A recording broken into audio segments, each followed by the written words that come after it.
किसी इंसान को दर्द देना इतना आसान है जितना समुद्र में पत्थर फेंकना, और दर्द मिटाना उतना ही मुश्किल जितना समुद्र में फेंके हुए पत्थर को ढूंढना। नमस्कार दोस्तों, एमपी भोपाल से मैं हूँ आरजे रानी। दोस्तों, इस दुनिया में हर इंसान दुख से बहुत दुखी है, दुख से बड़ा ही परेशान है। वो चाहता है कि कैसे इस दुख को सुख में बदला जाए। तो आइए जानते हैं इसी से जुड़ी कुछ बातें। तो चलिए शुरू करते हैं। हर व्यक्ति दुख से पीड़ित है, जबकि दुख तमाम जीवन शक्तियों का केंद्र है। यह ना हो तो जीवन के औचित्य पर प्रश्न खड़ा हो जाए। दुख ही जीवन से विमुख करने वाली तमाम परिस्थितियों का कारक भी है। जीवन की सारी शक्तियाँ दुख के अनंत सागर में चक्कर लगाती दिखती हैं और मनुष्य इस व्यू में फंसा हुआ है। महत्वपूर्ण प्रश्न यह है कि दुख से मुक्ति कैसे मिले।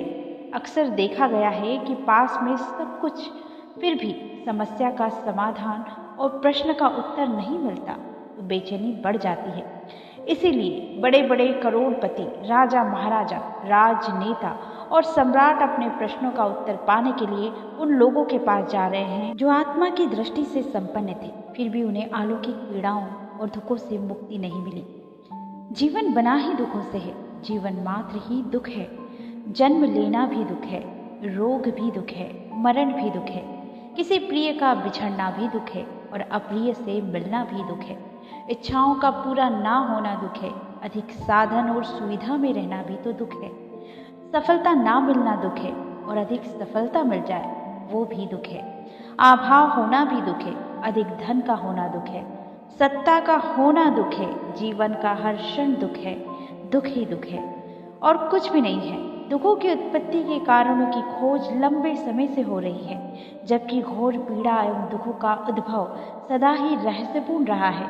उसकी अनुभूति स्पष्ट होती है, किंतु उसका अंकुर कब, कहाँ और कैसे फूटा यह हमें पता ही नहीं चलता।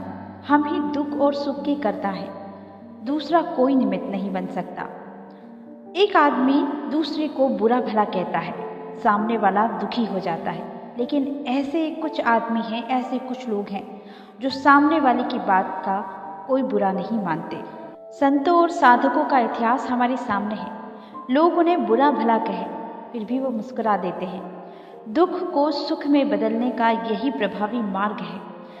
खलील जिब्रान ने कहा भी है कि जब तुम दुख से भर जाओ तो अपने दिल की गहराइयों में उतर कर देखो, शायद उल्लास का कोई बड़ा कारण वहीं पर हो जिसके लिए तुम रो रहे हो। दोस्तों, अक्सर हम समस्या का समाधान बाहर खोजते हैं, जबकि वह किसी स्कूल या कॉलेज में नहीं, किसी बाजार में सजे नहीं मिलते। उसे अपने स्वयं की साधना और विवेक से अर्जित करना होता है। बुद्धि और विवेक किराए पर नहीं मिलते, मिल भी जाएं तो अपने काम नहीं आते। बड़ी प्रसिद्ध कहावत है, ईश्वर उनकी सहायता करता है जो स्वयं अपनी सहायता करते हैं। ध्यान रखिए कि छोटे छोटे कदम रखकर एवं सोच को बदलकर दुख दूर किए जा सकते हैं। धीरे धीरे बढ़ते हुए सुख के विशाल पर्वतों के शिखर पर पहुंचा जा सकता है। इस जीवन में हर इंसान की सबसे बड़ी इच्छा असीमित सुख पाने की होती है। सुख की आकांक्षा इतनी होती है कि हम दिन रात एक कर किसी भी तरह से उसमें ही रमना चाहते हैं। वह कैसे चिरस्थायी बना रहे, बस इन्हीं विचारों में खोए रहते हैं। ज़्यादातर जीवन को जीने का प्रयोजन भी उसी के इर्द गिर्द रचा बुना जाता है, लेकिन तमाम कोशिशों और लाख चतुराइयों के बावजूद सारी योजनाएं धरी की धरी रह जाती है और किसी न किसी रूप में दुख जीवन में आ धमकता है।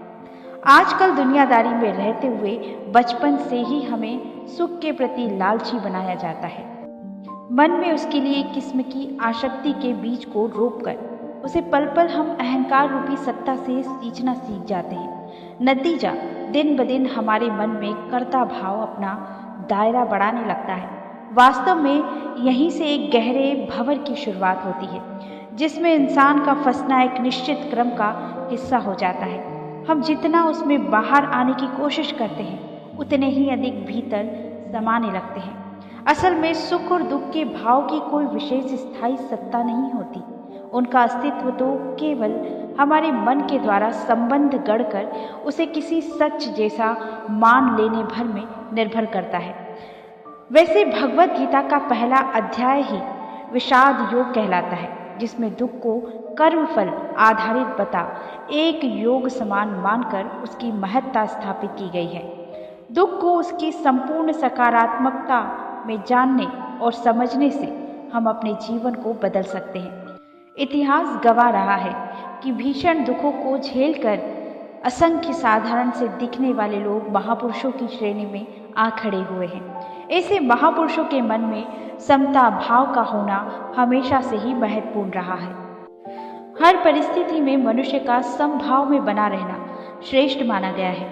हमारे समाज में समतत्व को बड़ी साधना का दर्जा प्राप्त है, जहाँ सुख दुख, लाभ हानि और जीवन मरण जैसी तमाम अनुकूल और विपरीत परिस्थितियों में मन को एक समान बनाए रखने के लिए समतत्वम योग उच्चते की गहन बात अनेकों बार सामने आती रही है। संतों ने सांसारिक दुख से मुक्त होने के कई सरलतम रास्ते बताए हैं, जिसमें सबसे सुगम दूसरों को सुख पहुंचाना है। समाज में सुख को बांटने से अपना दुख अपने आप ही मिट जाता है। निसंदेह यह एक वैश्विक मान्यता है।